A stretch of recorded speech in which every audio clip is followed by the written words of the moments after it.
everyone, welcome to another episode of Beyond the Black Rims. I'm Mars Girl. I'm Josh Knight the First. This is Season 4, Episode 7. Or Episode 101 if you're counting. Let me know if the audio seems at all a little wonky. I didn't quite get as much testing in as I would have wanted. I can crank the volume up if necessary, but you guys have got to let me know. But it looks like we at least have audio, so it's good. Yes. How's it going, everybody? Glad to see you guys this week. I'm sorry that we were not here last week. We had a good reason. We had a very good reason. We had to prep for Con Bravo, which was up in Hamilton, Ontario, Canada this past weekend, which, I'm not gonna get too in-depth on everything that happened, but, I didn't make it incredibly public, but it was very scary thinking that I might not actually make it up there due to a passport not showing up until 2 hours before I had to get on a plane that I had to reschedule because my passport wasn't showing up. Right. So I had to go ahead of you to make sure to hold down the fort until you got there. We did do another showing. Actually, it was our first full showing at a convention of Farewell Fami Kamen Rider, which went very well. We had a lot of people there who, to my surprise, had not actually seen the movie yet, but knew of it. And so they had allotted the time to see it here at the convention. And we had a nice, good Q&A afterwards. Things didn't get too somber, but things were still respectful. That was very nice to see. Mm-hmm. And as such, the whole experience, once we got there to Con Bravo, the both of us, was incredibly warm and welcoming. Mm-hmm. I don't know that I've been personally treated as well at another convention. Right. I think it was... Yeah, there was a lot of struggle all the way up until getting there, but once we were finally there, it was like we were treated like we were at home, like we were family, and it was a fantastic experience, and definitely want to make sure that everyone involved there gets their due compliment, because dang, they treated us well once we got there. And also, it was a very well-run convention. It wasn't just the fact that they treated us well, they ran a very tight ship. You know, not too many things were running late. I mean, there was one thing in particular that you were involved in, but we'll talk about that more. Yeah, we can do some post-show stuff. If you are here live with us, of course, as always, there's a Q&A session for 30 minutes after the show winds down at the end of the hour. Before we move on too far, I do want to thank, as usual, the Patreon contributors over at patreon.com/MarsGirl. You guys make this happen every week. This and other episodes that I do over on my YouTube channel and such, and really we'll talk a little bit more about Patreon a little bit later as we're talking about another news topic in today's show. Right, but definitely we wanted to definitely give a shout out. Definitely, I know I keep saying that over and over again. I'm starting to sound like Rain Man. I just really wanted to make sure, bless you, again. That you guys were aware Con Bravo exists, is awesome. If you guys ever have the chance, head out there. It's a great event, honestly. Absolutely. So definitely wanted to talk about that before we got into it. Other than that, what's been going on? You're asking me? Well, we just talked about Con Bravo. I mean, what else do you want me to talk about? We did actually get the chance to go see Ant-Man, finally. finally. That we did, and it was, pretty surprisingly good. I'm not gonna say it was amazing, but it was fun. Like, I would watch it again. I don't know if I would go back to the theater and watch it again unless it was a dollar theater, but it was good. Yeah, it was good. It was... Had some plot holes, but, I feel... One really glaring one, and again, we'll talk about that later, but for the whole... But I feel like it was just a fun ride. That's all it really served for me. I like the fact that it, for the most part, doesn't take itself too seriously. It relaxes the formula a bit, while still having that very definite tie to, hey, you guys know they exist in the world of the Avengers, right? We just want to make sure you guys still knew that. Okay, great. Enjoy your movie. And, that's how the movie feels to me. But, Paul Rudd was good as Scott. Michael Pena kind of stole the movie with the humorous side character there. Yeah. But, yeah, it's worth the watch. It's worth the money. It was either that or seeing Pixels, and as most of you know, we weren't going to go see Pixels at this point. No, I don't think we were ever planning on it. Well, we were up until the point where all these reviews started coming out, basically saying, Satan made this movie. If somebody drops a pirated copy off at my door, I might not turn it down. But that's saying that a pirate was unfortunate enough to be in the theater to see Pixels. Somebody probably did it, though. That poor pirate. Oh, he had no idea what he was getting. No, he didn't. Alright, I guess we should talk about our major news stories that we're going to Yes. cover here a little bit later on in the show. So our first story is going to be talking about SWAT-KATS Revolution. Yes! If any of you remember the 90s animated series SWAT-KATS. The Radical Squadron. That hardcore opening sequence. They're apparently, the original creators are throwing a Kickstarter in order to make a sequel series happen. So we'll talk more about that Kickstarter. We've been talking about a lot of Kickstarters lately. Yes, Technically, actually, we're talking about two. We're talking about two tonight. Our second story, which actually is going to be a little bit more up your alley, but if you're here watching us right now, you might have a bit of an investment in this. So, the so-called Blipocalypse. Blipocalypse. Well, I'm trying to think. Is it P's to blip? Well, I was trying to see. Do we say Blipocalypse or Blippocalypse? Like, No one has ever said Blipocalypse. Okay, so Blipocalypse. Yes. Okay, that thing is happening. Unfortunately, the streaming site Blip is going down the crapper, and people didn't have too much warning about that, and we're definitely going to talk about the ramifications of how that's going to work for people. Although there were signs, but not There were signs, warning. but bottom line is it's going down the crapper. Yeah. But the final story is, in fact, about the second Kickstarter story of the evening, which typically I wouldn't do, but I think it's been in enough news outlets that Red Ash and its Kickstarter from Inafune, one of the developers of the Mega Man franchise after a certain point in time, Mighty Number 9. who also is about to release Mighty Number 9. Its Kickstarter both has hope and doesn't have hope at Like, the same the game's time. being made, but at the same time, things are very iffy on where they're going with that. So we're going to give you guys as much information as we can as our third story. But before that, follow-ups. Yay, Yay! this is your realm of All responsibility. I'm glad I leave this to you, because I don't know things. Yes, I this is what I do all day. Boring 9 to 5. I just look stuff up on my phone. And now you get to tell people about it. People who might actually care. Yes. I'm assuming the 23 people here care. Great. Okay, so for our first story, coming out of Netflix Marvel news, they have more or less given a soft release for the Jessica Jones Netflix series. It's going to come out this fall, winter of this year. The plan, they're saying, is that every about 6 months or so, that's when they're going to release a new something from the Netflix branches. So Well, potentially, that's not a bad timing. You no, know. not at all. 6 months is a lot of time for people to catch up on things because, of course, with the Netflix model, you get every episode in one sitting, all released at once, and then over 6 months, you can watch that several times over and over again instead of having to wait. So the idea is we'll get Jessica Jones this fall, then next spring we will get either Luke Cage or the second season of Daredevil. Mm-hmm. Following that, we'll have Iron Fist, and then after that, the Defenders crossover between all of them, and then moving on with different subsequent series. Pretty exciting, actually. Yes, they've also said there are definitely options for the Punisher should he do well in his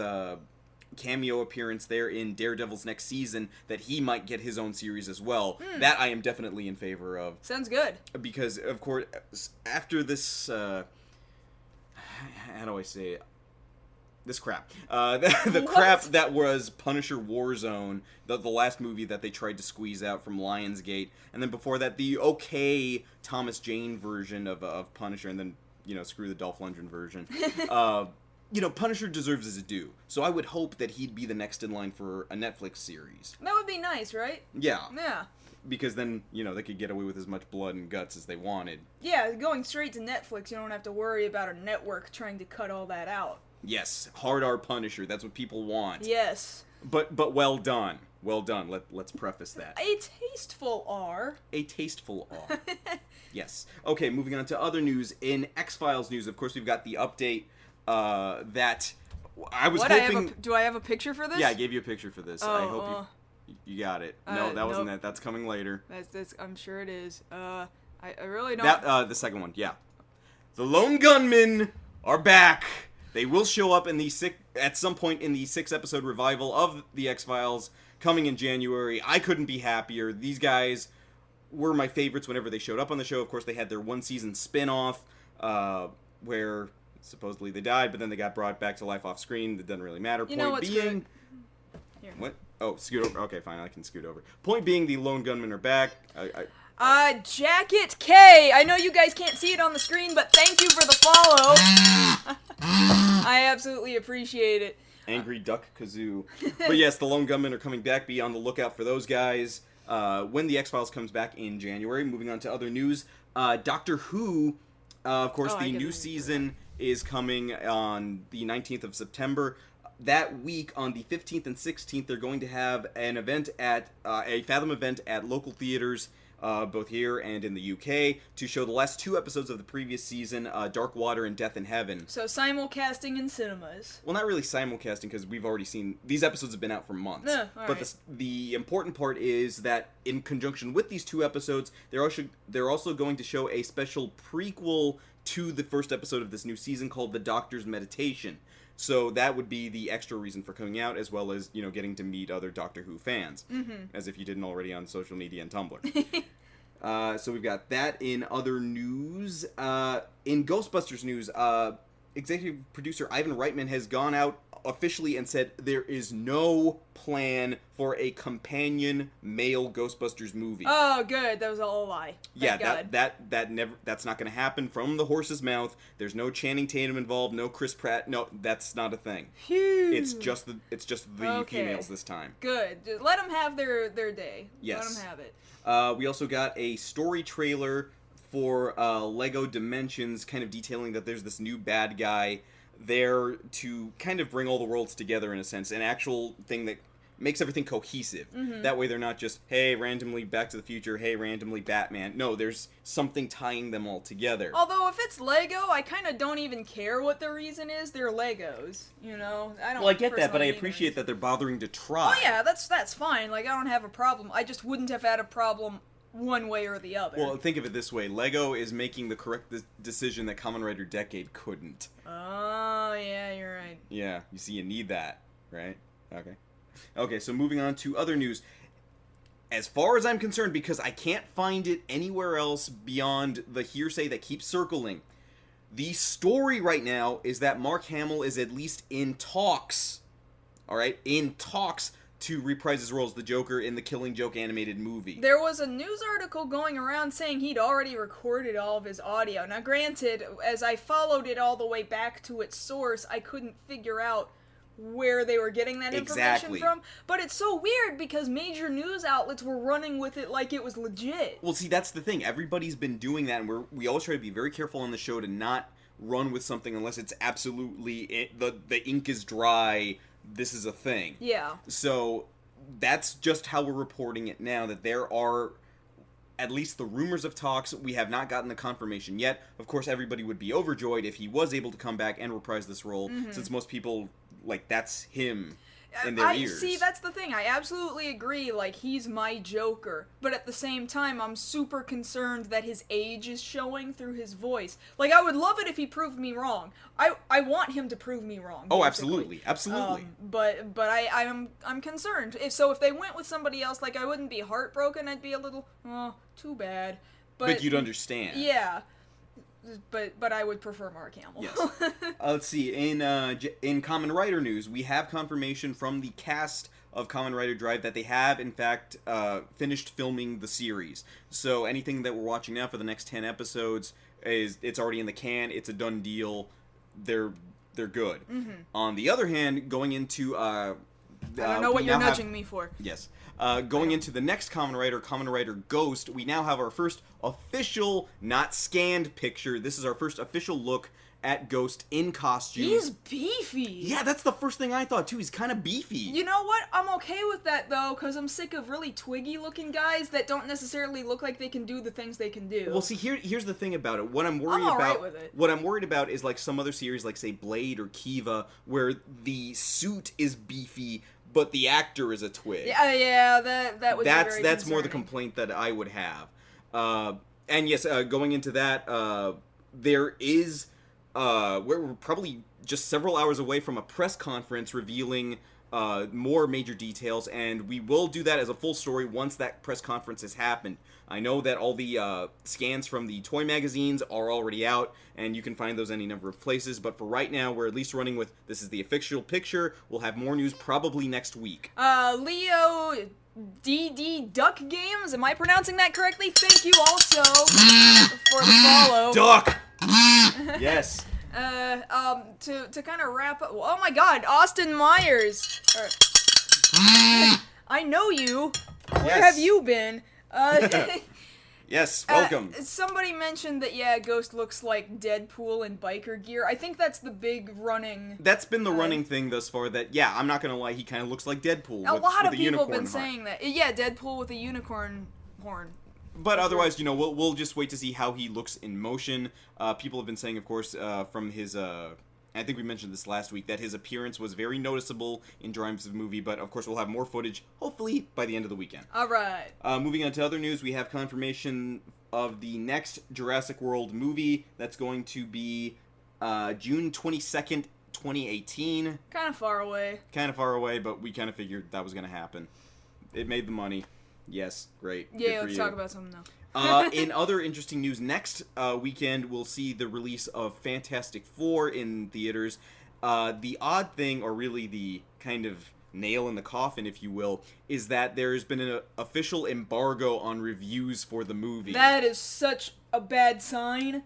And you know awful. And you know it, because any movie for the last couple of years that's had an embargo on it, you know it sucks. It sucks out loud. The studio knows it sucks, and they don't want people to let that get out there. Yeah. I mean, it's the thing about it, like, going back to Pixels from this past week, the reviews sunk it before anybody could go out and see it. Like, we kind of figured it wasn't going to be that great. That might be the reason, the trend, why it is they've put an embargo out, thinking, oh God, look what just happened to Pixels. We can't let that happen to us. I absolutely believe that.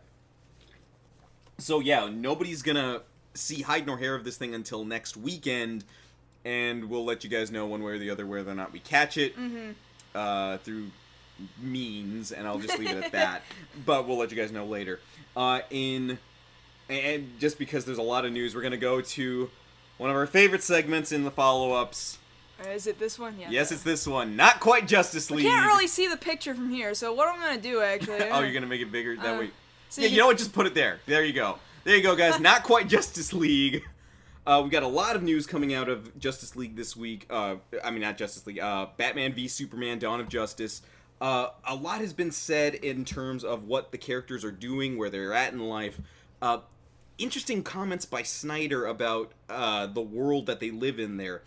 Batman, as he says, is aged about 45 years old, so he's been fighting crime for about 20 years now. That's fine. That means he started fighting crime at 25. That's accurate to the comics.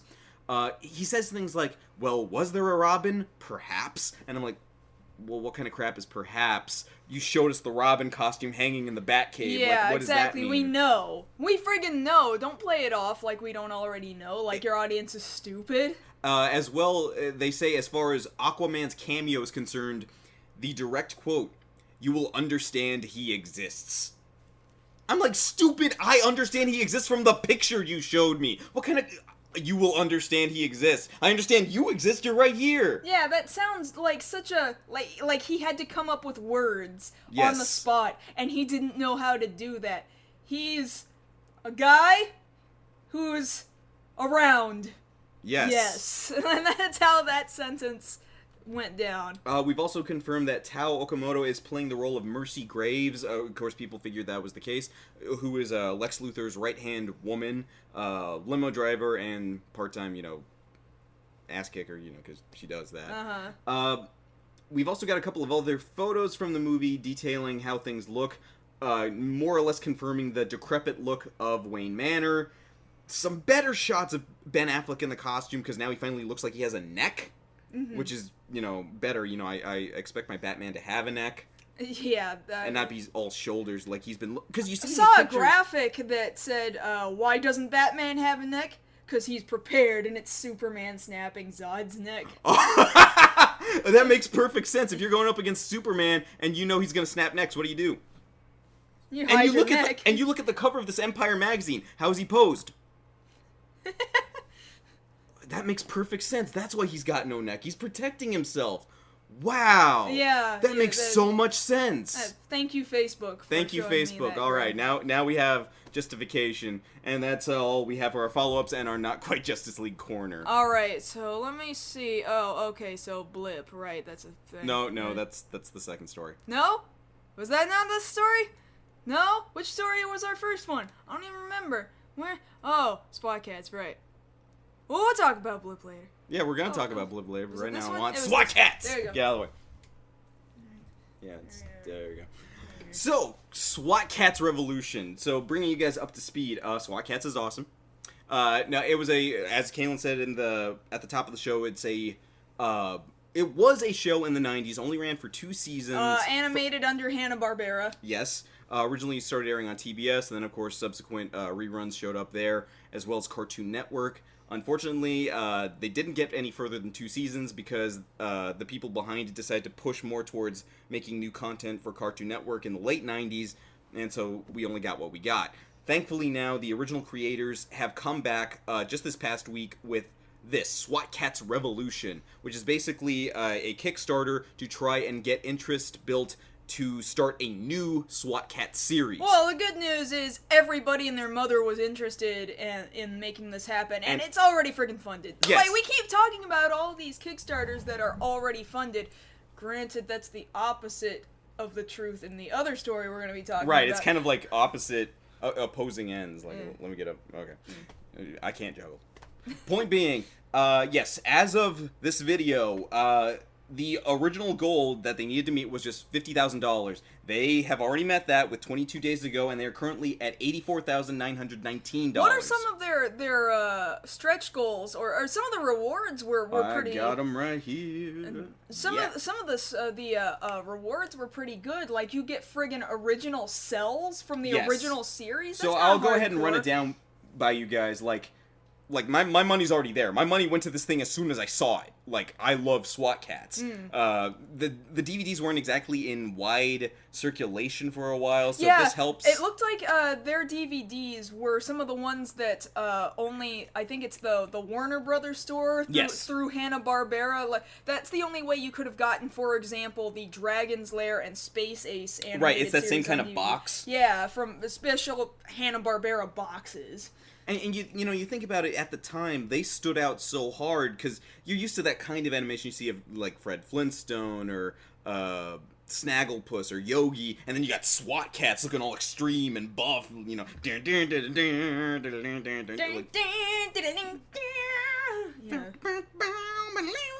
you know, covered it, I don't know how many times, and I love each cover. Point being, you know, that's the reason this thing got funded so fast, is because people were hungry. Yeah. Because the thing about a series like that, when you've only got 2 seasons, you live through cult following. And that's the thing. Everybody was just holding on to what VHSs... I think they released like 3 VHSs and a very, very limited toy line. Yes. Like, I did a search before we did the show tonight. There's one T-Bone figure on eBay right now. The rest is like... How much is that one going for? I forgot to check.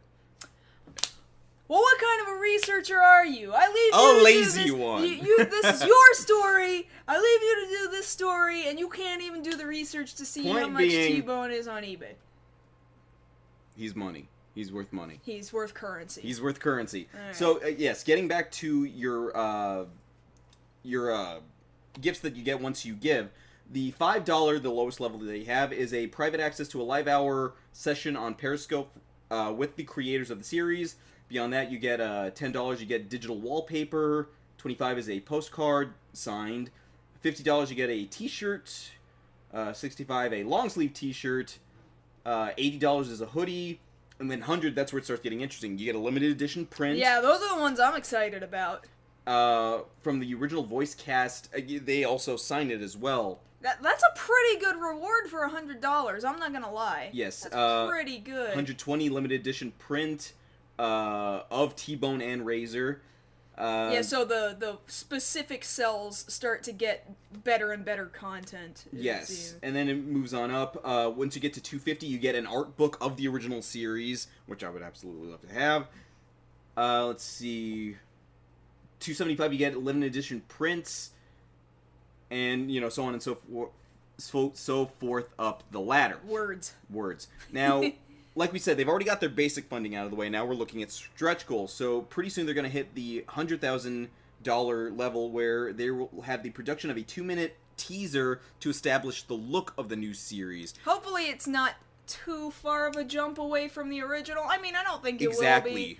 I'm not expecting it to be identical. That would be very foolish to think it's going to be identical. I think it would be alright if it was identical. It's not like that kind of animation is aged poorly. No, not at all. I just highly doubt that in this day and age it will be identical. I think it would look fantastic either way, but... Now, at the $200,000 level, they have production of an all-new complete episode, a full 22-minute episode. That I would love to see. So really, up until they reach that point, it's just pitching it to studios to pick it up. Because otherwise they don't have enough money even to create a pitch.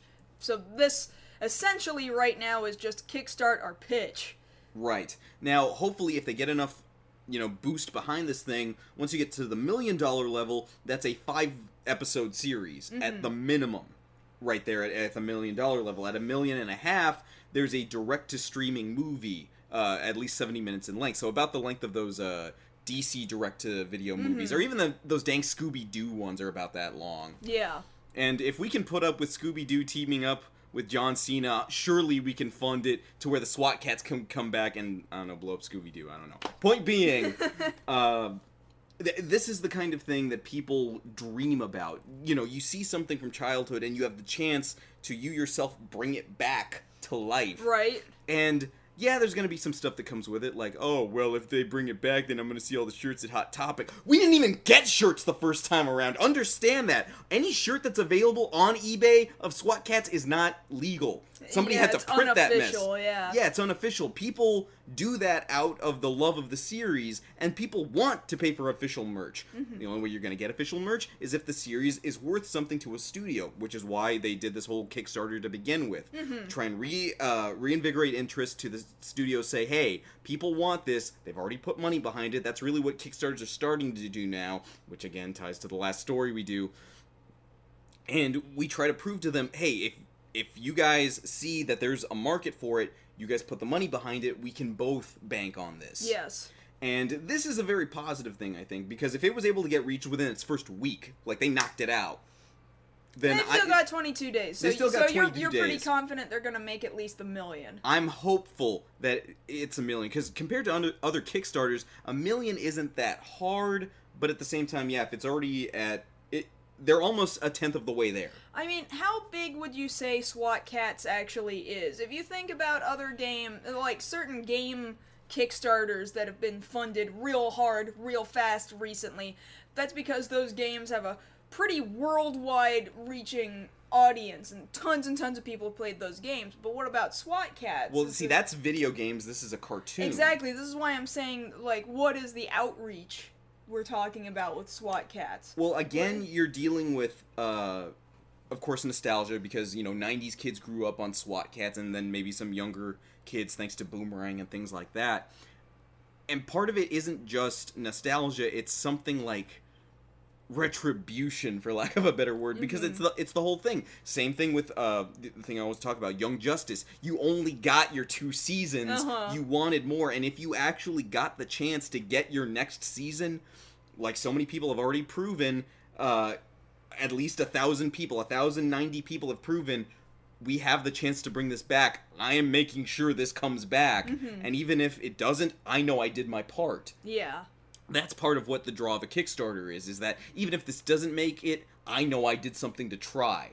And I encourage all of you guys, try. Even if it's the $5 level, if enough of us give $5, this thing gets off the ground. I mean, yeah, it's already coming as far as the pitch, but I want to see at least that 5-part series. A pitch is almost still kind of scary territory, because a pitch doesn't actually confirm that a studio's even going to pick it up, despite the fact that a Kickstarter should show a studio that, hey, look, there's substantial interest. I don't know how good 1,090 backers looks to a studio, though. That sounds like that's probably a small number for a studio to care about. Well, in comparison, but when you're starting to look at the numbers down the road, the speed at which you get to your base goal counts for something nowadays. Yeah, of course. So absolutely, definitely telling you guys, fund SWAT-KATS Revolution. I'll even link you guys right now in the chat. That way you can take a look at it. They've got their video there showing the original creators. That's the part that makes me feel the most secure about it. Kind of like they've been talking about doing this reboot of Reboot for a while, and it's the original creators from the original studio making it. So similarly with SWAT-KATS, that makes me feel relieved, because they're probably not gonna want to screw up their own property that they loved so very much working on, you know? Yeah. And I'll put it to you that way, guys, you know, going off something in the chat. If we had the chance to crowdfund, like, a Samurai Jack movie, it would have... I wouldn't finish that sentence. Actually give him an ending? Actually give him an ending. Would be nice, yeah. Gendy, I'm just saying. I'm just saying. Okay. But yeah, but that's all for that. Fund it. Fund it. Ship it. Want it on my desk? I have no idea what picture... I do want it on my desk. I have no idea what picture I was using. It's Blip. So, yeah, okay, it is that one. So, this... I just took the first picture I saw in Google Images. Yeah. I typically hate these pictures of Calvin pissing on things. I'm just saying it's kind of funny that he's pissing perfectly in an arc over my head.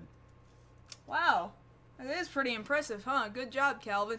Anyway, so yes, we are in fact talking about the Blipocalypse. This might not matter to a whole heck of a lot of people, but I assume if you are actually here live with us, then you kind of get an understanding of what's going on, because you probably follow not only me, but a whole bunch of other very similar video producers, such as myself. So Blip is the channel that myself and other producers have been using, or not so much a channel, but an outlet, for hosting our video files and getting paid, and for a very long time, that had served us very, very well, because, you know, to talk about YouTube for a second, their copyright management system is flawed, to say the least, because, you know, anybody can file a copyright claim, and nobody gets in trouble for filing a copyright claim. Bots can do it now. Yeah, even if you're not actually the copyright holder, you can just claim it just to be kind of a douchebag, and get somebody in trouble or get a video flagged or whatever, so long as you have a substantial name behind it or something, and then you have to go through all of this fighting with YouTube to be like, hey, make them remove the copyright claim. Like, YouTube doesn't understand parody, they don't understand review, and there's no one sitting there actively judging. It's just like immediately a flag. For example, if I do anything from, say, Kamen Rider, or from basically anything Toyo. Anything Toyo is like Super Sentai or something. If I sometimes it's not so bad if I'm showing scenes from, you know, the middle of an episode, but if I dare show a fragment, like 5 seconds of either an opening or a closing sequence, they have that footage archived, and it just auto-flags. Never mind the fact that it's used for review purposes or for educational purposes. Those are not things... those are things that I am legally allowed to use. Well, Blip never had that problem, alright? Right. Blip was a very useful outlet for those of us working on video reviews and comedic reviews, that sort of nature. Worked out very well for those of us with Channel Awesome. There was, for quite some time, we had a partnership between Channel Awesome and Blip. And then came along the merger between Blip and Maker, and, you know, that seemed positive enough. Not a big deal there, but it caused the initial wave of the Blipocalypse, and that started cutting some video producers. I don't know why I never got cut. Honestly, there was a pretty big amount of time where I was not producing nearly as much video content as, really, I feel like they should have been like, nope, you can just screw off now, but they never did. I was always confused by the people they cut, in fact. Then eventually, Maker got bought out by Disney, and, you know, then we all were kind of like, everyone who was left was like, alright, Disney World! Like, we were all like, so we make videos for Disney now? that's cool. But at the same time, you could kind of feel like, pressure's on. There was a second wave of the Blipocalypse. Now, the thing you were telling me, before the show started, is that you guys who were posting videos there on Blip saw signs that things weren't looking that great on the horizon for, like, the last couple of months, correct? Oh, at the very least the last couple of months. Because it seemed pretty clear, like, we haven't been paid by Blip in a couple of months. I have money that's owed to me, and I'm probably never gonna see it. It's not ever gonna happen. And some people were able to contact Blip, and they were able to get something out of them, but it was like... It was trying... you had to try too hard to get a hold of anybody. Some stats got frozen, and were not updating. It had been a hugely long amount of time since the front page of Blip.tv got updated at all. And then... finally, the last nail in the coffin that said to us, oh, something is probably coming, was that our videos, for some reason, on Blip's official website, were, like, not playing. You might be able to see them play if they were embedded somewhere, like on Channel Awesome or on one of our own websites, but they just weren't playing. And that's mostly because they still stuck around using Flash when most of the rest of the internet, including YouTube, had already moved up to HTML5. Like, that's just how the internet is working now. So basically, to put it in terms I can understand, the problem with... well, not really problem. The issue with Blip being purchased by Maker and then by Disney's, like, Independence Day, and these are the ships showing up on Earth. Yes, and yes. now, with the freezing of videos and the withholding of funds, that's like the little chopper going up to the one ship, and then it gets shot down. It's like, the city nothing's happened to the city yet, but something happened to that chopper, and it don't look good. Right. So now, you guys got this email saying that the City Smasher beam is impending. Yes, exactly. So then finally came the confirmation. I and other video producers got back, about 10 days ago, back on July 20th, got an email from Blip saying, "Dear Blip user," like they can't even address me by my username directly. That would take work. We are writing to inform you that Blip will be shutting down August 20th, 2015. We encourage you to download any content you may not have saved or back up, blah-de-blah-de-blah. So, run for your lives. The sky is falling. The great ultimate Blipocalypse is finally upon us, and it will be the final coming. And... well, see, at least here in this email, it says if you're owed advertising revenue when Blip is shut down, you receive a final payment in September. Ha! I'll believe that if I actually see it. I highly doubt. I am owed like 2 to 3 months worth of money from Blip that they have not paid me. I sorely doubt I'm actually gonna see it. So, bottom line, there's no stopping this. It's coming. Yeah. So, thankfully, I've saved a majority of my videos. The only ones I specifically have chosen not to save are, like, old anime news editorials. Like, they're so old, they're completely irrelevant anymore, and there's nothing good about them, really. If somebody else wants them, they can have them. Honestly, I'm not gonna see another penny off of those. They're too old. The bigger thing to look at, now that Blip is going down, are people going to be looking for some other less copyright stringent alternative for hosting video? Yeah, see, that's a huge problem, because for me it's not so bad. I've managed to find ways around the issues, and a lot of the things I discuss really don't get flagged all that often. They just don't. But a lot of other content producers, like, discussing films, for example, right, is their bread and butter. Film Brain, I think, has had a super tough time utilizing YouTube. Just everything he does gets flagged, and so he's struggling so hard to find some other host. Some people are moving to, like, Vimeo, for example, but I think you have to pay certain royalties in order to use Vimeo to its fullest extent, or even some people have tried going to Dailymotion, and oh my god, how desperate do you have to be to go to Dailymotion? Well, pretty desperate. We're in some pretty dire straits right now because we don't really entirely know what to do. Like I said, I'm okay for the most part, but a lot of other people are not. And this is where I wanted to bring up Patreon again one more time, because I want you guys to know things will probably get better eventually. things will probably finally settle into place, after the dust settles and everything, and things will turn out fine.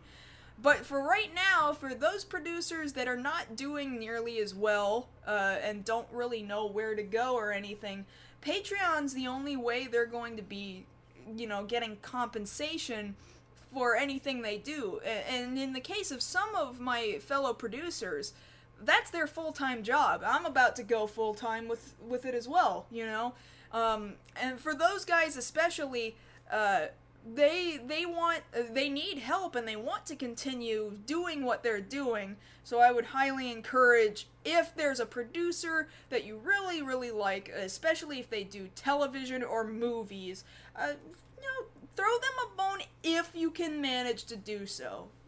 Nobody's gonna hold a gun to your head and say, give this person money or anything. I ain't hold a gun to your head. I really wish you wouldn't. What if it's a fake gun? I still don't really like I'm already them. doing it. But it's a stupid gun. I like this gun. But you can like it, but it's still stupid.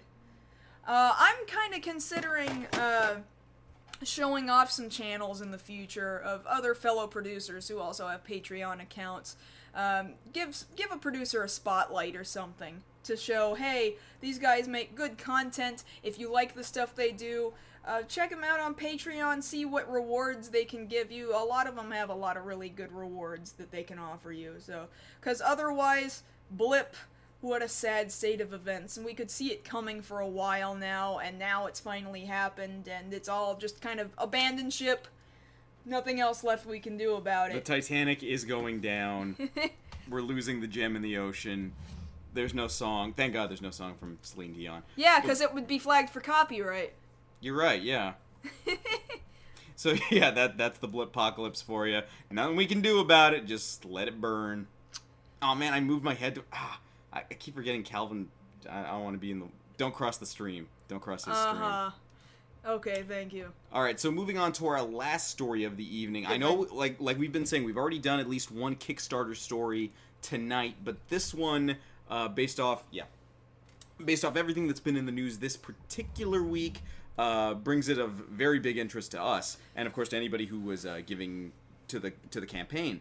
So what you see here is Red Ash, another Kickstarter started by Keiji Inafune, who of course is highly involved with Mega Man, and of course more recently had the Kickstarter for Mighty Number 9, which will come out in September, right? Which a lot of us have given to, myself and Kaylin included. And people were wondering why, in the midst of the one game you're already working on and still hasn't exactly come out yet, would you start a completely new Kickstarter? And for some people, there was good reason. Because Red Ash, for what it is kind of a representation of Mega Man Legends. Mega Man Legends, right. And, anybody who knows the story with Mega Man Legends, that was... Not handled very well by Capcom. Not handled very well. Like many things Capcom has touched. Right. Both Capcom and Konami are kind of in the same boat right now of treating its producers and its well-loved franchises like crap. Thus comes the spiritual successor, Red Ash, which is kind of a play on words like re-dash.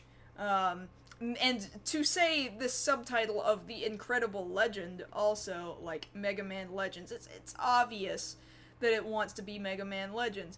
And a lot of people wanted it.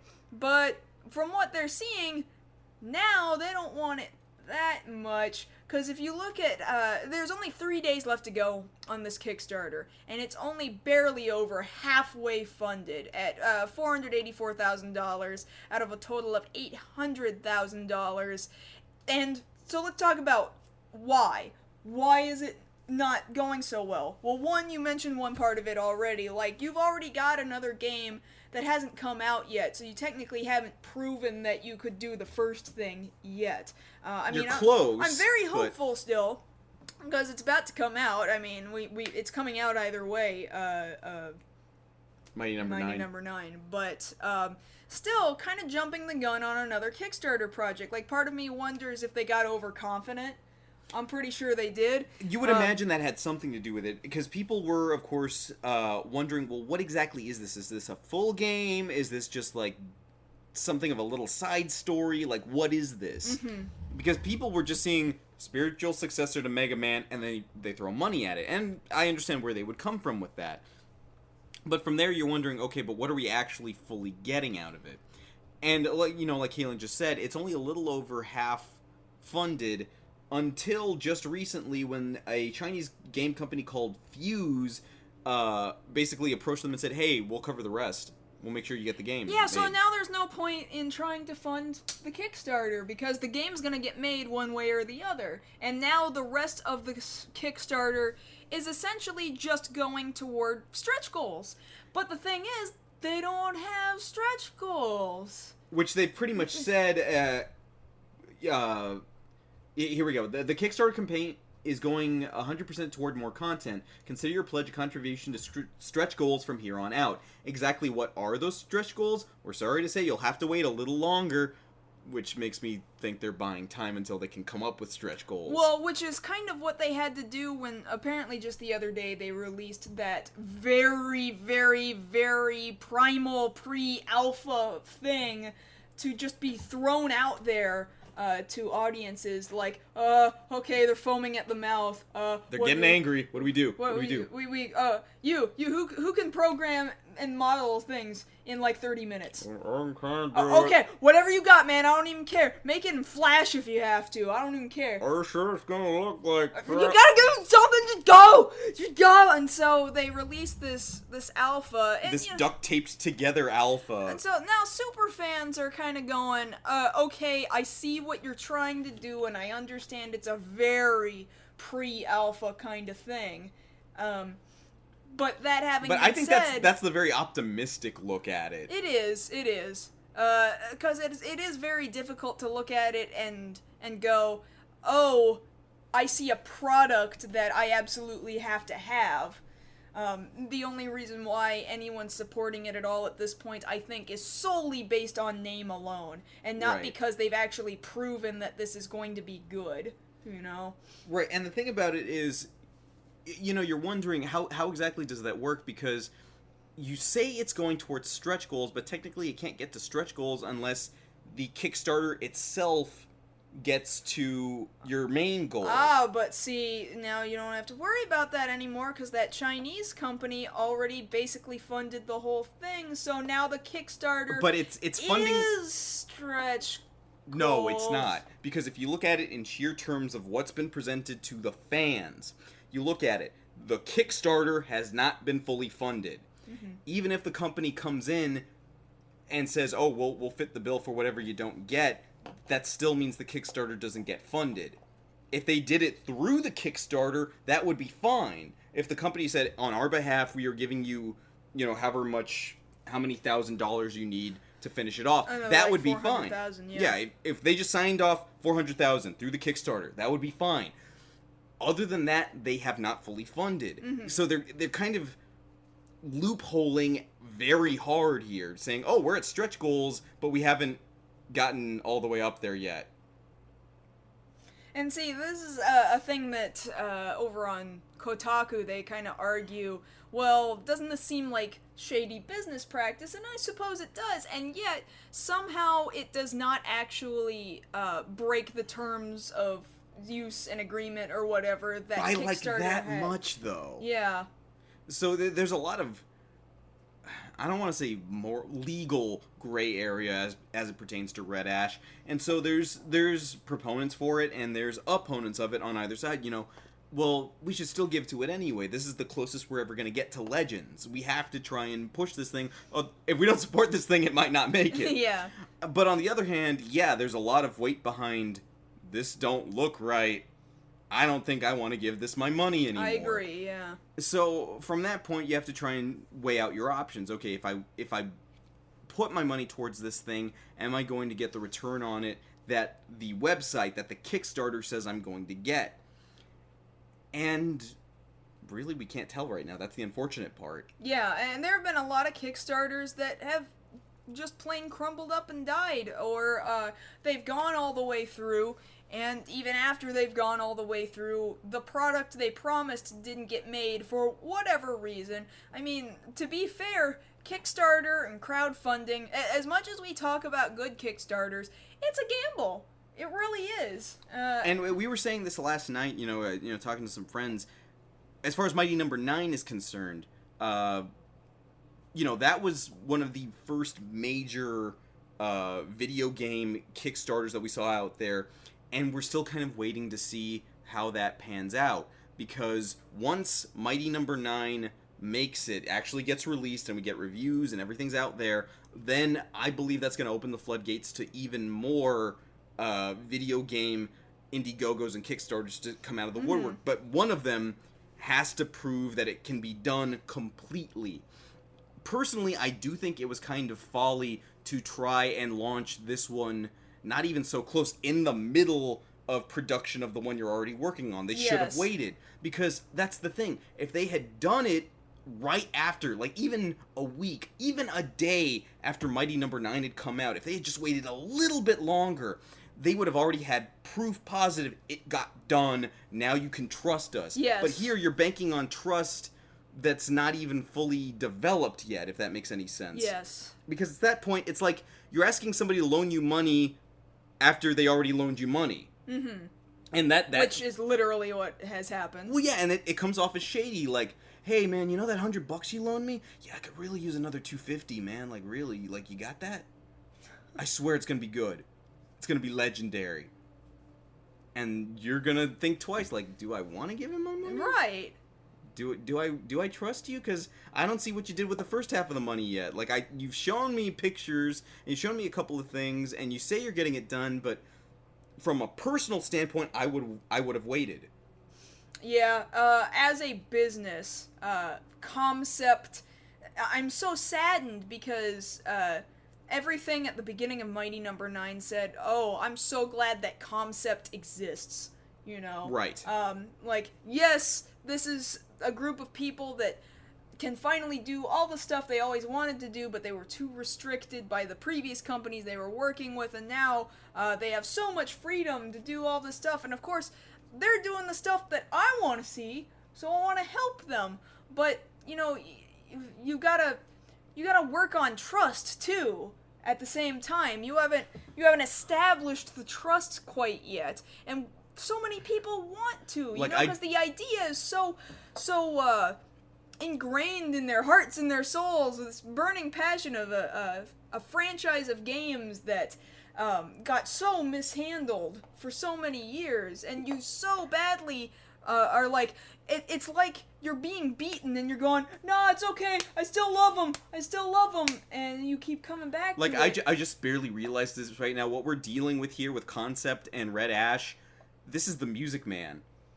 How do you mean? Well, like, Mighty Number 9 is Harold Hill coming in and being like, hey, you guys need trombones for the kids. Hey, you guys need Mega Man for the kids. Here you go. And you've already bought the trombones, but before the trombones show up, they ask you to order the uniforms. And Red Ash is the uniforms. And it's like, well, the first part hasn't come in, but you're making a good sales pitch.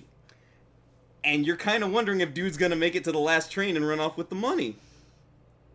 It's almost the exact same thing, except there's not singing. You don't know that. They've got composers. You don't know whether or not any of these songs are going to have lyrics. Well, no, I guess I don't, but I'm just saying there's a... Yeah, basically, yeah, it looks... It's that whole thing. If it looks like a duck, sounds like a duck, talks like a duck, then... It's a shoe. It's a shoe, yeah. Pretty much. Duck-billed shoe. So, yeah, you guys make your own...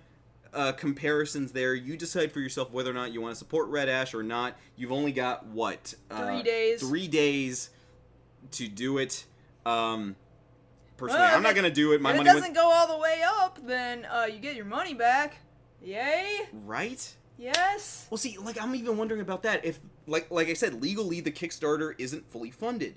So, if it's not fully funded on the site, that means everybody would get their money back, right? Yeah, so even if they're fully funded by these Chinese dudes, do they keep this money to go toward, stretch goals? Well, how is that going to work? Because this isn't an Indiegogo. You can't keep the money if it's not fully funded. Mm-hmm. Like, the money would go back, so then Concept would lose that money. Which, again, would rub people wrong. Like, oh, turns out in the end we didn't really need your money. Like, that One, seems we didn't really... need your money, and two, we're not adding more content to the game because we didn't get more money. So, once we get the final product, what's it even gonna be? It's gonna be this shell of something. It's the shell of our hopes and dreams for Mega Man, but like it's in a new package. It's in a new package, but it's still hollow. I get it. And that's basically what you mean get. it's like those chocolate Easter bunnies that you're like, oh my god, this is so much chocolate, and you bite into it and it's hollow on the inside. And don't you feel so hollow that, man, I spent all this money on this chocolate Easter bunny and it's just like a shell? Yeah, like, exactly. Screw that chocolate Easter bunny. Yeah, get like a Cadbury. At least a Cadbury's full of something. Or those giant Hershey's Kisses that have more Hershey's Kisses inside them. Yeah, it's not 100% chocolate, but at least they've got something filling it. Yeah. Get your money's worth, basically, is what we're saying. I think that's about all we can say on Red Ash, although we could elaborate more if you guys wanted to during our post-show, which we're about to go into. So yes, if you are here live with us right now, we're about to do 30 minutes of Q&A talk time. We can just have conversations with one another. Whatever you guys want to talk about, we will elaborate on ideas or talk about new things. Yes. So yes. And in the meantime, during the week, you can always talk to us over on Twitter. I'm at Josh Knight First. And I'm at Mars Girl. So that having been said, that's been this week's episode of Beyond the Black Rims. We will see you guys next time. Good night.